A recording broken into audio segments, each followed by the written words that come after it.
आम्ही जस्ट आता पिक्चर बघून आलेलो आहे. कुठला पिक्चर होता आपला बघितलेला आपण? अशी ही जमवा जमवी पिक्चर बघून आम्ही आलेलो आहोत आणि आता आम्ही डिनरला आलेलो आहोत. प्रीमियर थाली हे सीफूड मलमरेचं आहे. आता पुढे बघूया आपण थाळी आम्ही ऑर्डर केलेली आहे. थाळीमध्ये काय काय येतं चलो चले. थाळीमध्ये काय काय मिळणार आहे ते दिलेलं आहे. तर आपले टेबलवर बघू आले की नाही. चला इथे सगळे मेनू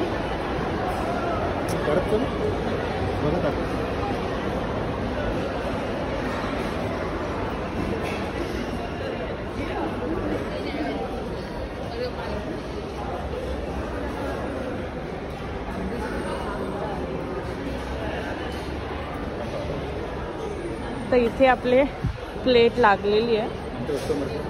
3 थाळी घेतली आहेत आम्ही आणि थाळीमध्ये काय काय आहे मम्मी सांगेल.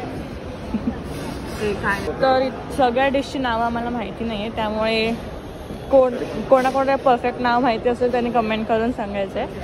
आणि राजस्थानी थाळी आहे. आम्ही 3 थाळ्या घेतल्या आहेत एवढं माहिती. हे समोसे आहेत, हे भेंडी मसाला आणि हे माहिती नाही दहीवडा आहे आणि ते रोटी, ते आमरस द स्पेशल डिश.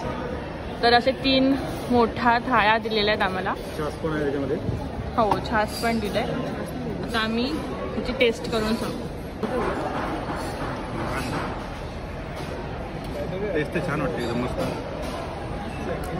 आता काय काय कळले ते. हा पनीर मसाला आहे. हे असं मुगाचं आहे काहीतरी. ही जाड अशी डाळची ग्रेव्ही आणि ही डाळ, ही करी, ही साधी डाळ आणि इथे पुरी आलेली आहे ना. हे आमरस आणि इथे छोट्या चपात्या दिलेल्या. इथे रसगुल्ला आणि हे शिरा, ते गोड चटणी आणि तिखट चटणी, सॅलेड, समोसा आणि ढोकळा. हो रसगुल्ला आणि पापड. एवढा मला डिश आता कळलं त्याच्यामध्ये. जर काय चुकलं असेल तर तुम्ही कमेंट करून सांगा की याची परफेक्ट नावं काय. त्याचं इंटिरियर खूप छान आहे. एकदम राजस्थानी लुक दिलाय.